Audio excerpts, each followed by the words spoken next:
Hey, okay, that's good. Oh, he's got the zoomies. Alright, let me make this fast, because he's, yeah.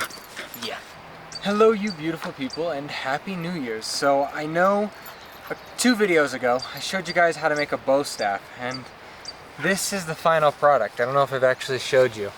Nice and red, stained. It's clean, easy to handle. It's got a little bit of roughness to it, but I wanted that so that it had some grip to it, so it doesn't just slide out of my hands when I drop it. It's good. So now maybe you've made a bow staff. Let me know in the comments if you actually ended up making one. If you didn't, that's cool too. Maybe you're just interested in it. However, now that you got one of these, what do you do with it? What is it that you do, and why do I have one and use it? So these are good questions. Maybe you probably were asking that in the previous video, and maybe this video will make you go back and make one of these. However, basically in a nutshell, there's 2 reasons why you might make a bow staff. The first one is discipline and learning a martial arts, and the second one is meditation, which is another form of discipline, more or less. So for me, I really struggle with meditating by just sitting down, and I need to meditate because it helps me clear my mind, it helps me feel just calm and centered and all that stuff. So basically, that's why I have this.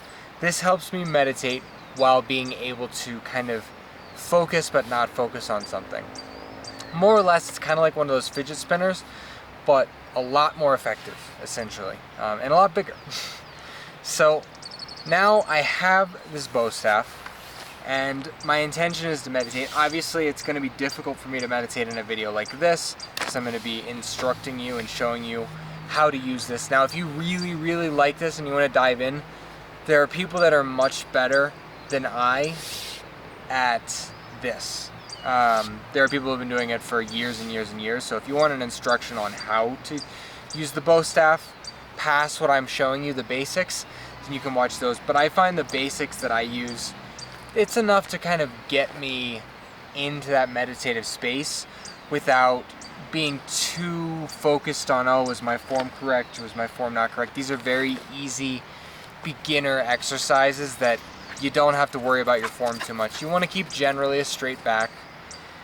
You want to generally breathe in and out at an even pace, and you want to be generally decisive with your movements. You don't want to, like, I don't know, be wobbly. Like, it doesn't even matter if it's not the exact thing that I'm showing you. Decisiveness is more the thing. So, boom. That was like a decisive strike rather than like a kind of wobbly, just strike across. Like, you want decisive. You want to be a stone wall when you're doing this. And that really helps with the meditative aspect for me and for many people that do it. The reason being is it's very purposeful movements, and you don't have to go fast or slow either. Some people really like to go at it, and that's fine to get some aggression out, but for the meditative process, it's okay to move really slow. You can go faster than that, you know, stuff like that. Like, you don't have to rush through it.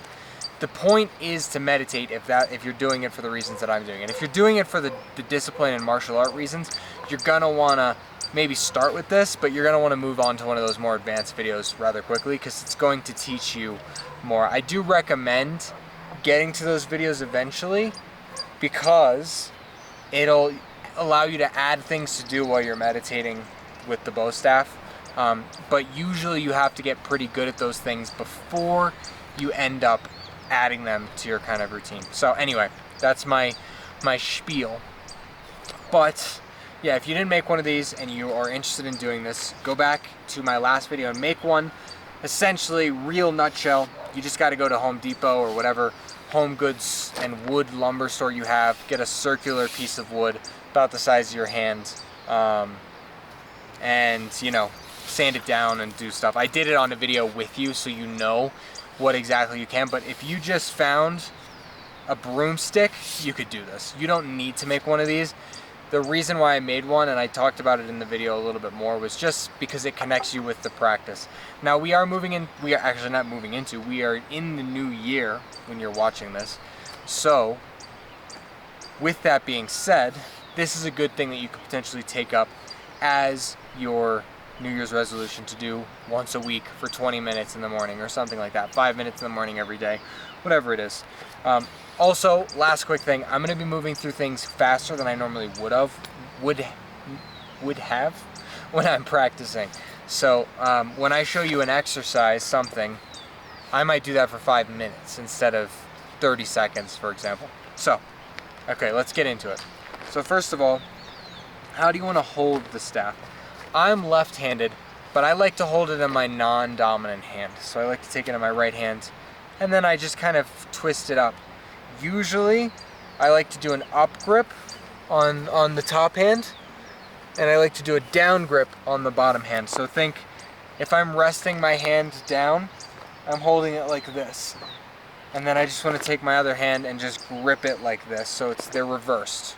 The one that's closer to me is kind of down, the one that's further from me is up. And then you want to wrap your fingers around it. You don't want to keep them out, you want to wrap them around it, okay? So now, what do you do from here? Well, to start, I normally do some stretching with the pole, with the bow staff. So depending on how it's more comfortable for you, you can keep it like this, or you can swap grips. You're going to be swapping grips a lot, but usually the first one that I'll do is I'll take it and I'll do a little back bend, just so you can see the side angle. Little back bend, just to get my shoulders, my back, even my forearms a little bit. From there, I will twist my front shoulder down, my back shoulder up, twisting, keeping my feet the same, and still trying to get that back stretch. Now I'm going to do the other side.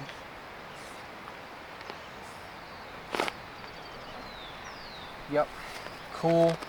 Another thing you can do is you can take it across your back like this, hold on to the top, and push it down this way. By pushing it down, you're going to feel that in your shoulders. So, and your, like, I believe your rotator cuffs.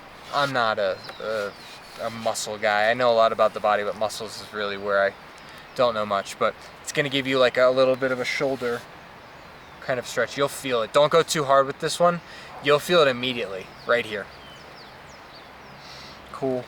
You can go back over from your back bend and then go down, kind of like a toe touch, just to stretch the toes. I like to hang. Probably can't even see it. Like this. The hang, I can feel it in my biceps and back, and the back of my arm, the front of my arm, of my upper arms. Just kind of get loose like that. And do a little, just gonna hold the staff in front of me while I stretch my hips a little bit. Basically planting and twisting my feet. There are other stretches you can do with a bow staff, but for now, we'll say that's good. So from there, now that you actually have this bow staff, there are some very basic motions you can do to start getting into it. The first thing that you want to get into is just a nice little thrust. Push in, pull back. Push in, pull back. And I like to rock with it. So, I don't know if you can see my feet from here, but I lean back when it's back, and I push forward when it's forward. And that rocking motion makes me do a little bit of a squat, but it also, technically a stretch, I guess, but it kind of gets me into the kind of routine. Remember, decisive. 1, 2, 3, 4. So I do that maybe for a couple minutes, maybe 2 to 5 minutes. From there, your next big kind of, I guess, easier exercise is going to be up like that. So I'll show you from the side. Up. So you're going to take your front hand and it's going to become your back hand, and you're going to bring the bottom of the pole up, kind of like an uppercut. Boom. From there, you can come across the body, making your front hand become your front, switching hands again. So I went my front hand again became my back hand, and my back hand became my front hand. And then you can swap it again. I'm going to give you a side profile. So from the beginning, you're holding it at ready, at stance. You bring your back hand forward and your front hand backward. You're going to rest on your shoulder. Turn so you can see what I do next. From there, I'm going to bring my front hand down, or my back, I'm sorry, this hand down and this hand into my kind of armpit. Gives another strike. So from here it's 1 strike, 2 strike, 3 strike. Basically doing the same thing I did on the other side, where I'm bringing my hand from my armpit up into my shoulder, and then we can do 1 more strike back into the armpit on the other side. So 1, 2, 3, 4. 1, 2, 3, right back to start. Essentially, you can do that for a while. It's 4 different strikes, but each of them slowly and with purpose and decisive can take 1, 2. You don't have to follow my lead either. I can go back and forth. You could go 1, 2 all day long. But I like to switch. 3. When your new hand comes forward, you want your foot to come forward, especially when you switch sides. 4, 5, 6, 7, 8. Anytime you switch sides, you want to step forward. You can retreat as well. And one thing that I like to do in between, technically if you're sparring with someone, you want to block incoming strikes. So you could do something like this, where you go 1, 2, 3, 4, 5, 6, 7, 8, kind of like blocking in between to kind of simulate that blocking motion of you don't have to though. If you're just trying to meditate, that's something I like to weave into my meditations, but you don't necessarily have to do that. So you've tossed your stick around a while. Another thing you could do is you could come across your body just kind of over and over again. 1, 2, 3, 4, 5, kind of like that. Kind of gives you kind of a motion of repetition. That's really what we want here. We want to repeat similar motions, not to the point of boredom, but to the point of where we can kind of zone out. And hopefully if you zone out correctly, sometimes I'll stand there doing this motion for a few minutes and not even realize it, you know, and then all of a sudden, oh, maybe I should, when I start noticing that I should switch it up, usually that's my brain telling me that I'm bored of doing that motion over and over again. And I guess the general idea is to spread that out over time, so that in the beginning you might want to switch positions constantly, and as you get more advanced with it, you might not want to switch positions at all. But yeah, just kind of keeping with that. 1, 2, 3, 4. That was technically a different strike. Cool, so what can we do now?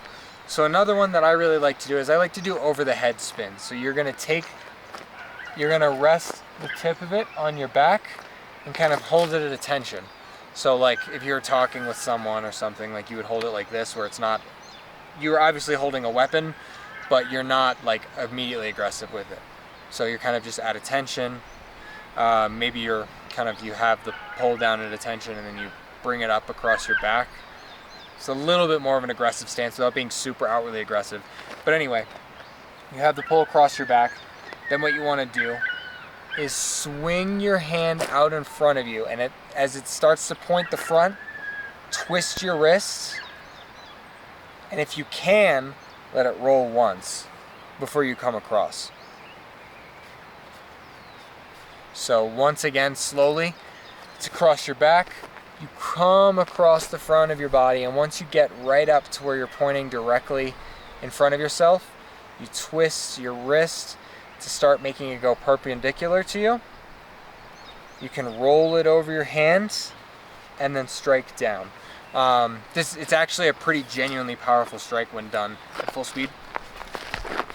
It's pretty strong. However, it's a good way to kind of go back and forth. The main hand is easier. You're kind of just coming across your body, letting it roll, grabbing it, and spinning it. But when you want to do the other side, wow, now I'm trying to think how to walk right now. Okay, so you basically twist it and then catch it on the other side. But this one you don't necessarily, I guess you're catching it regardless. There's probably someone watching this who's like been doing this for years. It's like, look at that guy, he doesn't know what he's doing. Yeah, I mean, I just do it for hobby, but I'm glad I could kind of share it. The next thing that I do like to do on top of that one I could do for a while because it's interesting to the mind when you're actually doing it. It's not boring. That was a bad one. I wasn't paying attention. It's not boring. So you can just kind of keep going back and forth. You can add an extra spin in there or a bunch of extra spins if you want to kind of practice the spinning motion. Just kind of keeping it going. I guess I'll teach you woo, I almost hit myself in the face. And that happens, especially when you're learning, or like when you're first starting for the day, if you're really tired and you do that, you might catch one in the head. It doesn't hurt too bad if you get the right kind of wood, but if you get a really, really hard wood that's got no give, that can really hurt. So, I also have a pretty hard head, so it doesn't really bother me. Okay, next, and finally, Porco. I thought I almost lost my dog there for a second. Thank you for coming back. Scared the crap out of me. Okay. Hey, okay, that's good. Great. Oh, he's got the zoomies. Alright, let me make this fast because he's, yeah. Cool. Okay, so, rolling. So, this is a good thing you can do while meditating as well. You can do it at any part of the body. I'm not so good at the side rolling. I normally just do it in front of myself, just to kind of keep it. But basically the general idea is you roll it over your wrist, so I'm going to do it really slowly, onto your thumb, catch, and then do it again. Sometimes with my left hand I like to stretch my thumb out. You don't necessarily have to, it's just habit for me at this point. But you can go the other way too. Catch, oop, slow is harder. Catch, because I normally would have the momentum of it going. Go, catch, go. I don't know if you're getting the idea. See if I can get a good one around my body. Yeah, there we go. There's obviously people who can do it this much better than I can. You can one-hand it too, which is normally what I do. Sometimes I'll keep it in the same spot. Just kind of spin around myself. You'll get dizzy if you do that though. But it's another thing you can do while kind of keeping meditating. My eyes are closed, I don't have to pay attention. This obviously took a little bit more practice than maybe some of the other moves. Just kind of getting in and being confident enough to have my eyes closed. This is where I hit myself the most with the pole, especially when I started trying to go around the side of my body. That was an okay one. I used to be able to do a lot better. I used to do this more. Oh, come on, you got this.